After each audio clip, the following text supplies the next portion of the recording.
오늘 주시는 하나님 말씀은 요한복음 20장 19에서 31절입니다.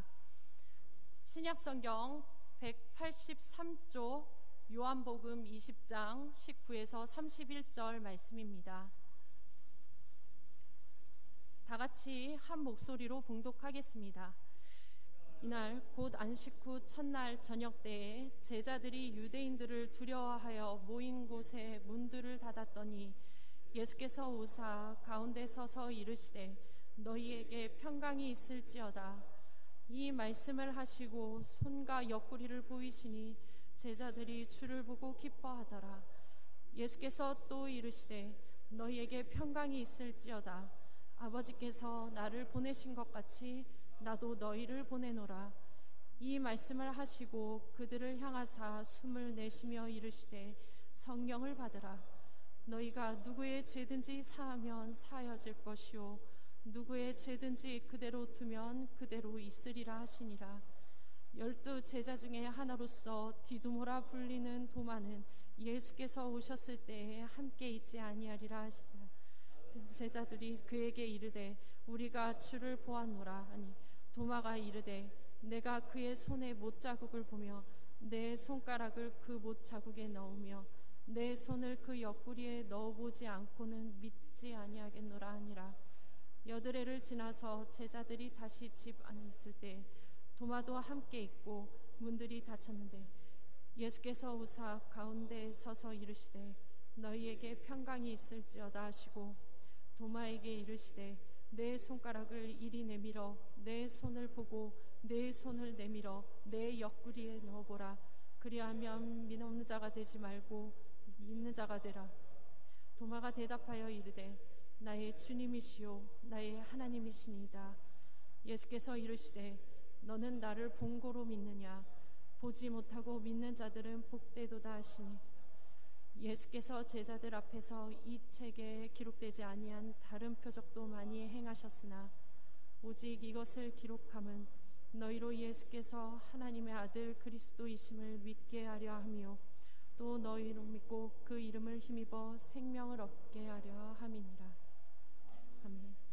최시종 담임 목사님 나오셔서 두려움이 평강으로 의심이 믿음으로라는 제목으로 하나님 말씀 선포하실 때 은혜의 시간 되시길 바랍니다.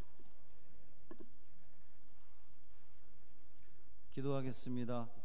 할렐루야. 살아계신 아버지 하나님 감사합니다. 일주일의 삶을 지켜주시고 이 아침에도 거룩한 주일을 맞아 주님 성전에 나와 또 가정에서 하나님을 예배하게 하시니 감사합니다. 이 시간도 주님의 귀한 말씀을 두렵고 떨리는 마음으로 대원합니다.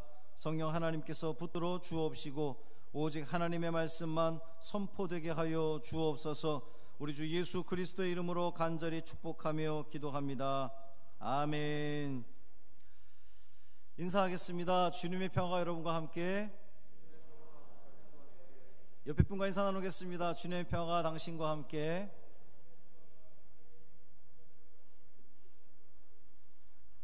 할렐루야.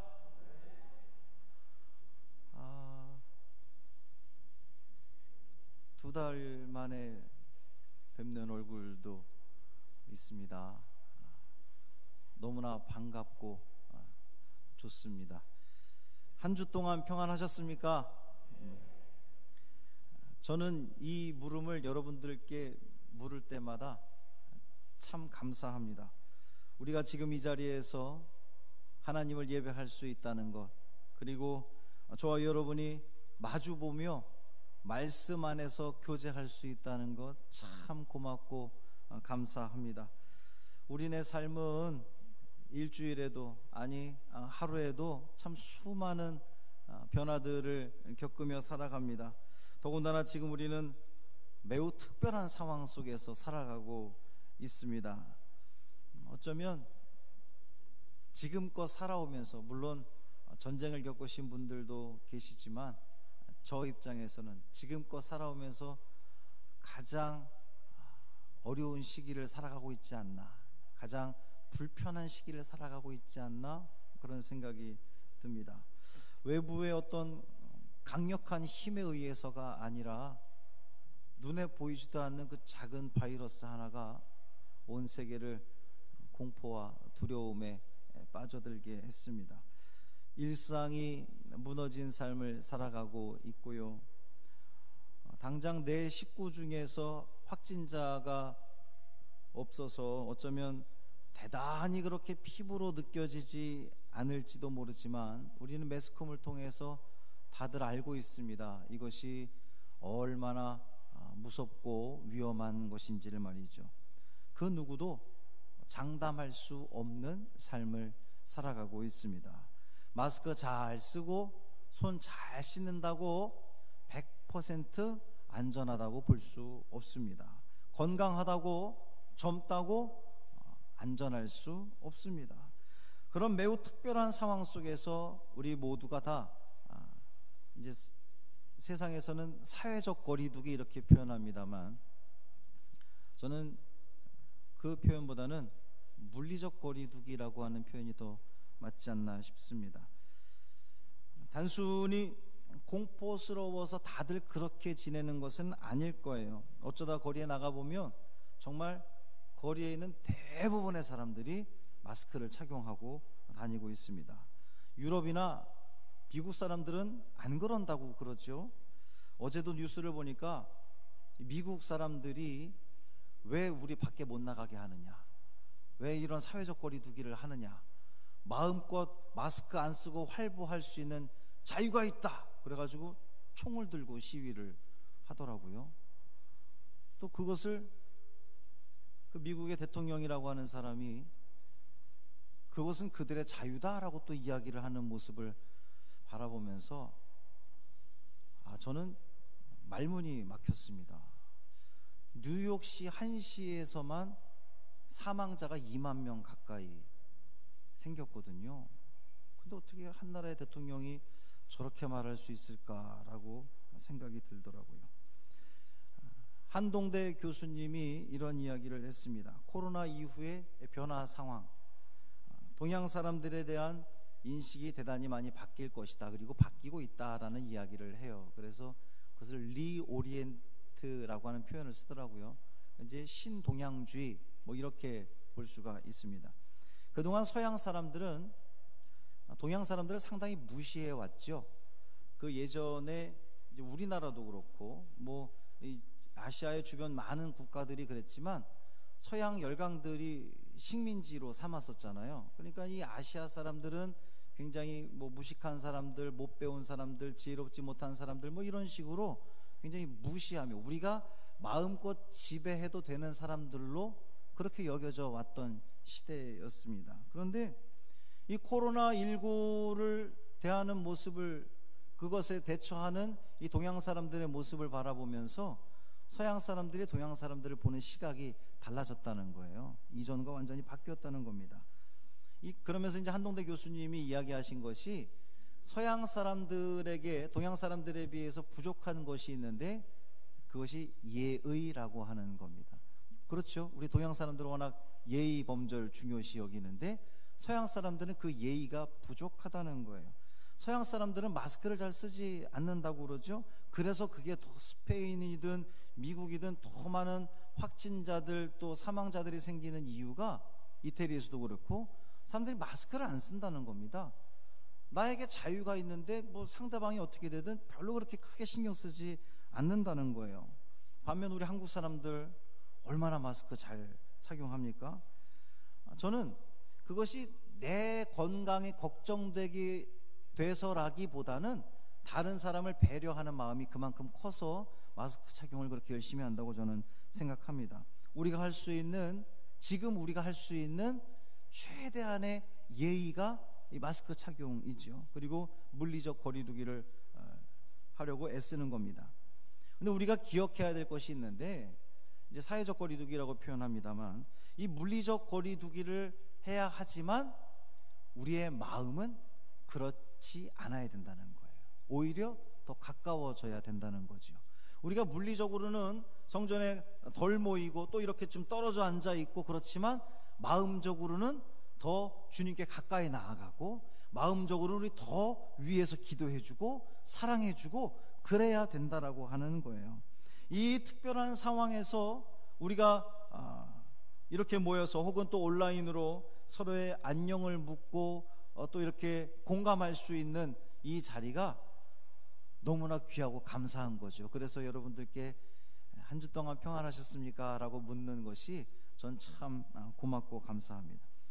한국의 코로나19 상황이 상당히 좋아지고 있습니다. 어제는 확진자 증가수가 58일 만에, 그러니까 거의 2달 만에 10명대 18명인가 대로 떨어졌다는 소식이었습니다. 근데 제가 이제 설교 올라오기 전에 인터넷을 쳐보니까 오늘은, 이제 사실 어저께 자정까지 기준이겠죠, 8명대로 떨어졌습니다. 그러니까 아주 그냥 10명 이하로 더 떨어진 거예요. 일주일 동안 한 20-30명대를 유지하다가 지금 10명대, 그리고 오늘은 또 한 자리 숫자로 떨어졌습니다. 신천지 그 대구 사태 이후로 가장 많이 떨어진 거예요. 더 좋아지겠죠? 네. 전 세계적으로는 여전히 슬픈 소식들이 들려오기는 합니다.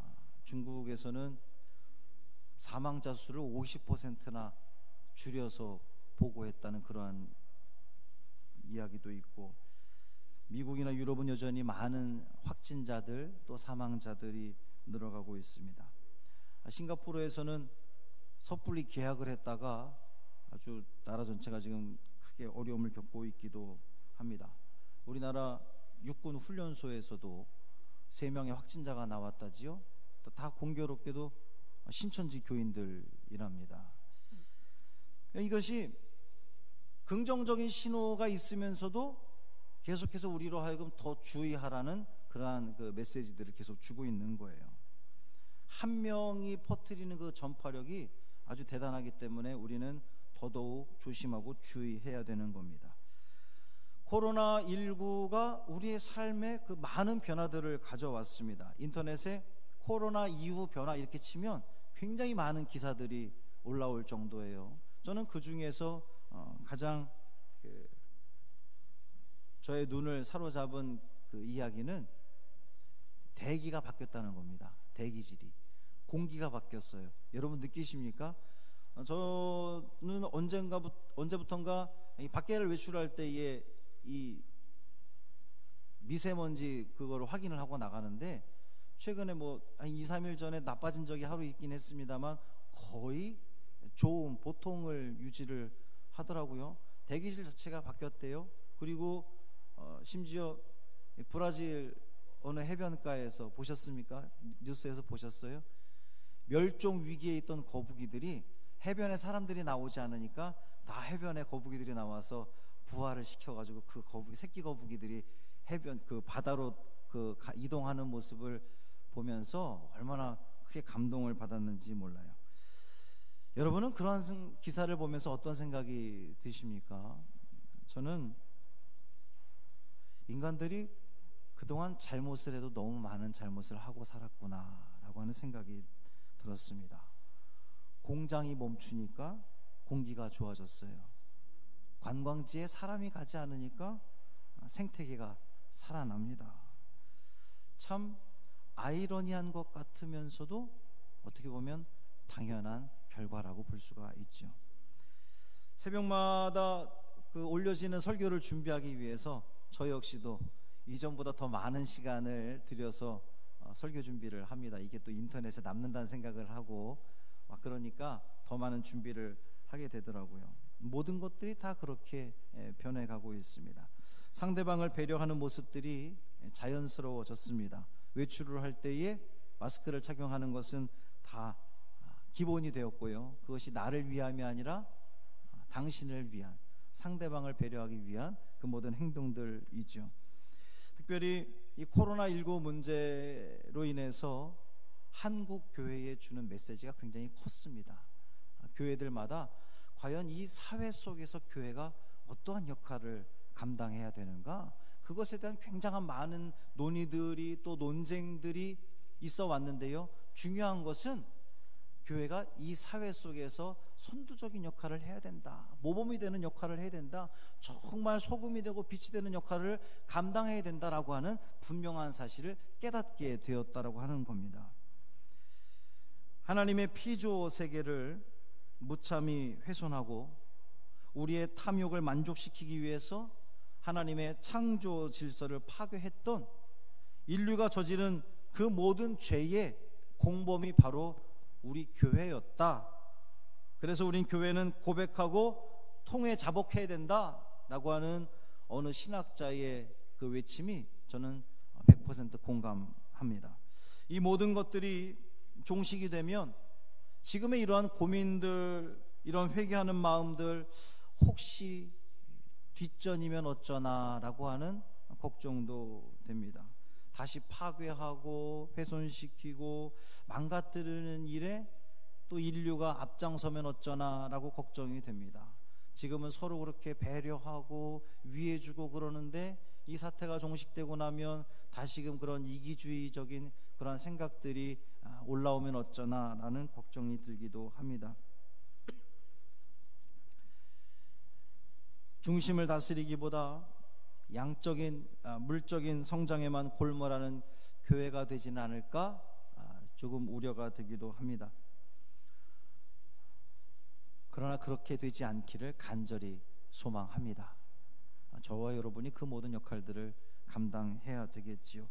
아무튼 분명한 것은 코로나 이전과 이후가 대단히 많이 바뀌었다는 거예요. 그리고 그 변화는 상당히 긍정적일 수 있다는 겁니다. 고통이 따랐지만, 많은 사람들이 어려움에 처하긴 했지만 이 인류가 더 나은 삶을 영위하는 데 분명히 일조하고 있다라고 저는 그렇게 봅니다. 예수님의 부활도 마찬가지였어요. 예수님의 부활 이전과 이후가 많이 달라졌습니다. 달라져야 됩니다. 예수님 부활 이전을 대표하는 단어가 오늘 성경에 보면 두려움이요, 의심입니다. 예수님 부활 이후를 대표하는 단어가 평강이요, 믿음입니다.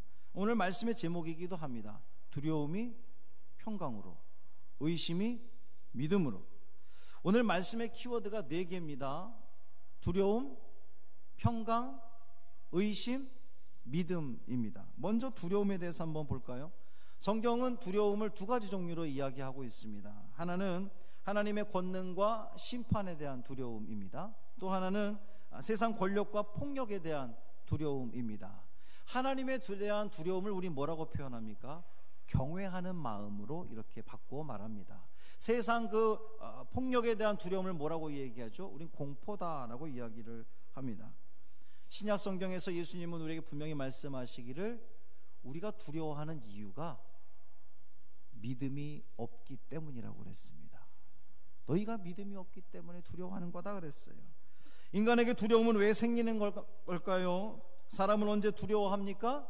믿음이 없기 때문입니다. 믿음이 약하기 때문입니다. 반대로 믿음이 있으면 두렵지 않습니다. 우리가 정말 두려워해야 될 것이 무엇이 있을까요? 세상 권력, 가난, 궁핍, 부족함, 집단 따돌림, 무시, 외면, 불투명한 미래, 건강에 대한 두려움, 이런 것도 두려울 수 있겠죠. 그런데 여러분, 이 모든 두려움이 오는 이유, 그 모든 두려움이 우리에게 가져다주는 결과는 그 두려움 때문에 우리는 행복하지 않다는 겁니다. 평강을 누릴 수 없다는 거예요. 예수님의 제자들은 스승을 죽인 유대 세력을 두려워했습니다. 그래서 그들은 문을 걸어 잠그고 숨어 있었어요. 사실 그 두려움은 2000년 지난 오늘 성경을 바라보는 우리 입장에서는 조금 아쉬운 두려움이기도 합니다. 왜냐하면 오늘 본문 앞달락에 보면 예수님이 부활하셨을 때에 예수님의 제자 중에 베드로와 요한이 그 가서 빈 무덤을 확인했습니다. 그런데 그들은 그 예수님의 부활을 진정으로 믿지 못했어요. 심지어 막달라 마리아가 제자들에게 가서 예수님이 부활하셨다고 선포했음에도 불구하고, 이야기했음에도 불구하고 제자들은 믿지 않았다는 겁니다. 부활절 저녁에 그들은 여전히 믿지 못하고 두려움의 문을 걸어 잠그고 있을 때에 그들 가운데로 부활한 예수님이 찾아오셨습니다. 그리고 말씀하십니다. 너희에게 평강이 있을지어다. 두 번째 키워드가 바로 평강이라는 거예요. 여러분 인생을 살면서 가장 중요하다고 생각되어지는 것이 무엇입니까? 돈입니까? 명예입니까? 권력입니까? 학벌입니까? 건강입니까? 이 모든 것들이 다 필요하겠죠. 그러나 가장 중요한 것은 평강이라고 하는 거예요. 아무리 돈을 많이 가졌다 할지라도 평안하지 않으면 그 무슨 소용이 있겠습니까? 아무리 지위가 높다 할지라도 그 마음에 평강이 없으면 아무것도 아니죠. 아무리 좋은 학교를 나오고 건강하다 할지라도 그 마음에 평강이 없으면 그 사람은 가장 중요한 것을 잃은 사람이라는 겁니다. 반면에 가진 게 없어도, 저와 여러분처럼 가진 게 없어도, 지위가 높지 않아도, 때로는 건강하지 않아도 우리 마음에 평강이 있으면 그 사람이야말로 가장 행복한 사람 아니겠습니까? 유대인들은 그 평강을 너무나 중요하게 여겼기 때문에 유대인들이 인사할 때 뭐라고 인사하죠? 샬롬, 이렇게 인사를 합니다. 샬롬이 뭐예요? 평강, 평안, 그런 뜻을 가지고 있습니다. 헬라어로 하면 에이레네 이렇게 표현합니다. 에이레네, 평강, 샬롬. 그런데 여러분, 이 샬롬이라고 하는 인사말에는요, 그냥 서양 사람들이 헬로 하고 인사하는 단순히 거기에 그치지 않는다는 겁니다. 어떤 신학자가 그렇게 얘기를 했어요. 평강을 다른 말로 번역을 해보면 하나님의 모든 것이다 그랬습니다. 그러니까 유대 사람들이 샬롬하고 인사하는 것은 하나님의 모든 것이 당신에게 임하기를 바란다라고 하는 뜻으로 인사를 하는 거예요. 할렐루야. 우리 옆 사람과 인사해 볼까요? 샬롬. 샬롬. 주님의 평강이 여러분과 함께하기를 진심으로 축원합니다. 두려움 속에 문을 걸어 잠그고 있던 제자들에게 부활한 예수님이 찾아오셨습니다. 그 가운데 찾아오셨습니다. 우리들 가운데 오셨습니다. 그리고 평강이 있을지어다. 왜 예수님은 평강을 선언하셨을까요? 어떻게 예수님은 평강을 선언할 수 있었을까요? 지금 제자들은 전혀 평강하지 않습니다. 평안하지 않아요. 두려웠습니다. 아주 근심 가운데에 문을 걸어 잠그고 있는 사람들이었습니다. 그런데 예수님께서 그들에게 평강을 선언할 수 있었던 그 이유, 그들이 평안하지 못한 이유를 제거했기 때문이에요. 제자들이 평안하지 못했던 이유가 뭡니까? 예수님의 부재입니다. 예수님이 안 계셨기 때문에 그들은 평안하지 못했던 거예요. 그런데 이제 부활한 예수님께서 그들 가운데 찾아오셔서 함께 하시니까 그들이 평강을 회복하게 된 줄 믿습니다. 할렐루야. 예수님의 부활은 그들에게 평강을 가져다 주었습니다. 더 이상 그들은 유대인들을 두려워할 이유가 없어졌습니다. 죽음이 예수님을 가두지 못했습니다. 사망이 예수님을 없애지 못했습니다. 예수님은 사망을 뚫고 어둠을 이기고 부활하셨습니다. 그러니까 제자들은 두려워할 필요가 없게 된 거예요. 예수님이 함께 계시니까요. 여러분, 저와 여러분도 삶을 살아가면서 왜 그렇게 두려워합니까? 왜 걱정과 염려 속에 살아갑니까? 예수님이 안 계시기 때문이에요. 인정이 되십니까? 우리가 말로는 예수님과 함께 한다고 하면서도, 생각으로는 예수님 모시고 산다고 말하면서도 전적인 믿음, 전적으로 예수님과 함께 하지 못하니까 자꾸만 두려워하고 걱정하고 염려하는 거예요. 사랑하는 성도 여러분, 두려워하지 마시기를 바랍니다. 예수님이 계시잖아요. 예수님이 함께 하시는데 무엇이 두렵습니까? 두려워할 필요가 없어졌다는 겁니다. 그들 가운데 오신 예수님은 먼저 제자들에게 자신이 누구였는지 확인시켜 줍니다. 자신의 그 상처를 확인시켜 줌으로써, 그걸 증명해 보임으로써 죽음에 대한 두려움을 물리치게 합니다. 저와 여러분도 경험하잖아요. 우리가 삶을 살아가면서 때때로 힘들고 어렵고 두려워하는 일이 있다 할지라도 하나님께서 은혜 베풀어 주셔서 그 은혜의 간증거리들을 통해서 우리가 그 모든 것들을 이길 수 있고 확증시켜 주시잖아요. 그리고 나서 예수님은 제자들에게 사명을 부여해 주셨습니다. 하나님 아버지가 아들 예수님을 보내신 것처럼 이제 예수 그리스도께서 제자들을 보내게 됩니다. 내가 너희들을 보내노라. 하나님께서 보내신 자, 그리고 예수님이 보냄을 받은 자였는데 이제 예수님이 보내신 자, 그리고 예수님의 제자들이 보냄을 받은 자가 됩니다. 그리고 예수님의 제자들이 보낸 자가 되고 우리가 보냄을 받은 자가 되었습니다. 내일은, 오늘은 그랬는데 내일은 우리가 보낸 자가 되고 그들이, 우리가 전하는 그들이 보냄을 받은 자로 세워질 줄 믿습니다. 이것이 우리의 사명이라는 거예요. 이 말씀을 하시고 예수님께서 제자들에게 숨을 내쉬었다 그랬습니다. 여기서 말하는 그 숨은 하나님이 인간을 창조하시고 태초에 사람을 만드시고 그 코에 뭘 불어넣었어요? 생기를 불어넣으셨습니다. 그 단어와 지금 이 숨이 같은 단어예요.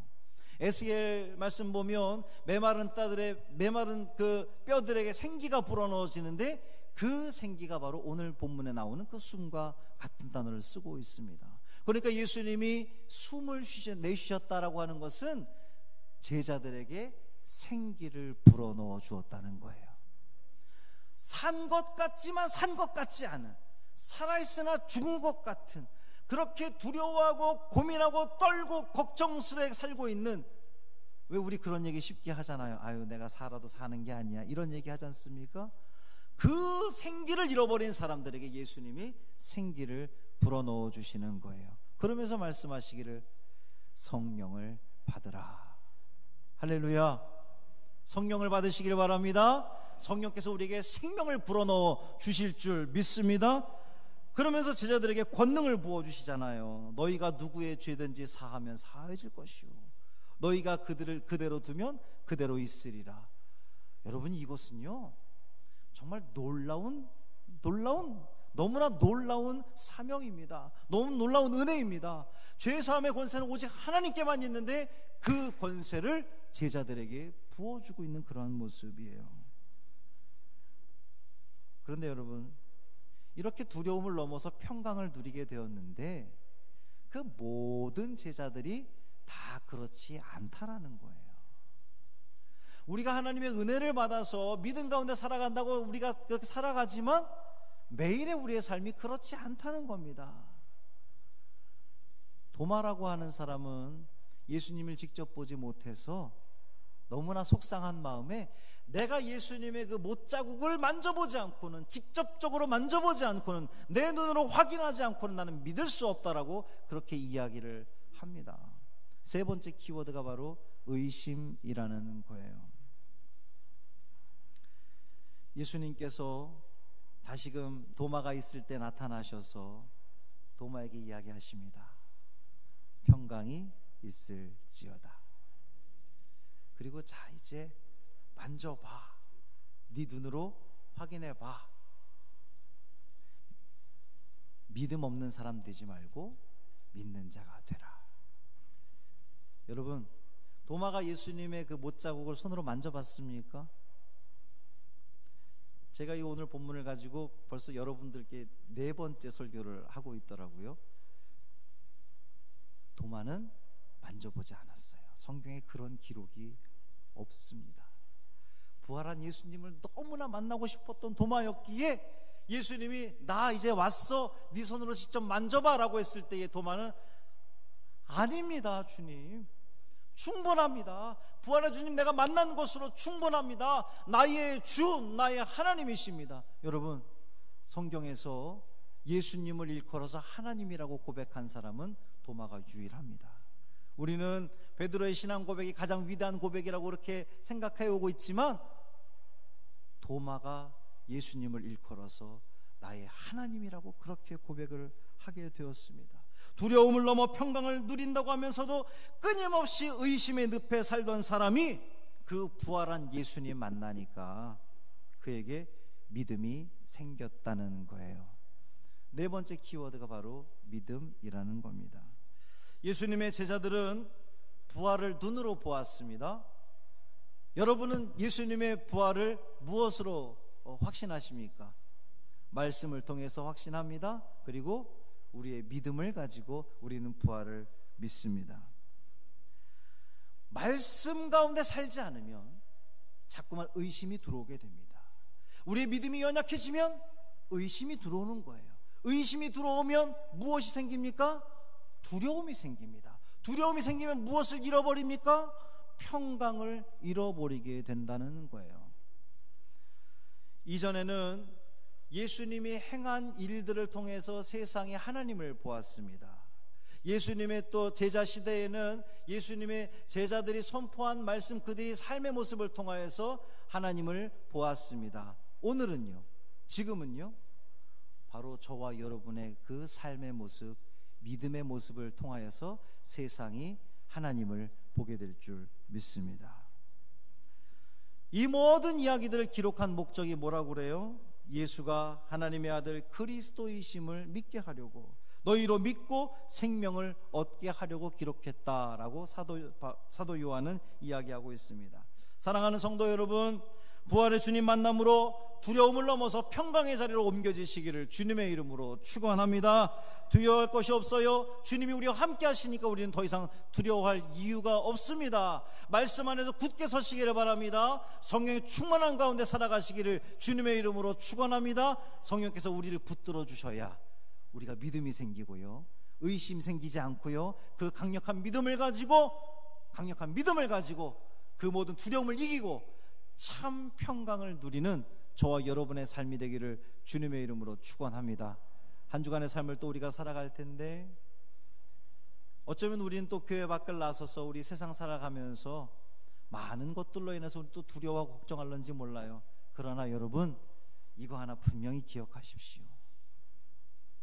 의심하지 말고 부활의 주님 믿고 부활의 주님 모셔드리고 참 평강의 길로 나아가는 우리 모두의 삶이 되기를 주님의 이름으로 축원합니다.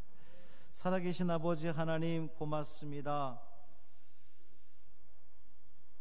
두려움을 넘어서 평강으로, 의심을 넘어서 믿음의 자리로 나아가는 우리가 되게 하여 주옵소서. 우리의 연약한 믿음을 주님 붙들어 주옵시고, 그럴 때마다 의심이 생기려고 할 때마다 더욱더 성령 하나님께서 역사하여 주셔서 믿어지게 하시고 주님과 동행하게 하시고 예수님이 함께함으로 말미암아 우리는 두렵지 않습니다, 참 평강을 누립니다 고백할 수 있는 믿음의 성도들 되게 하여 주옵소서.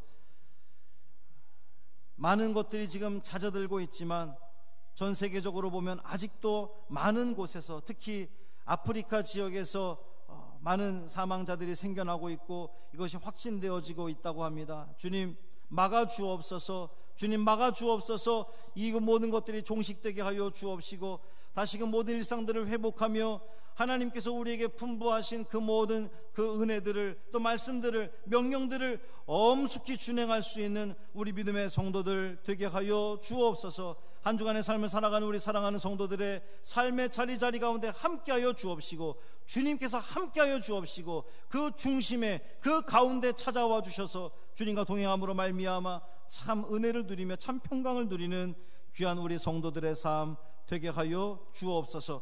우리 주 예수 그리스도의 이름으로 간절히 축복하며 기도합니다. 아멘.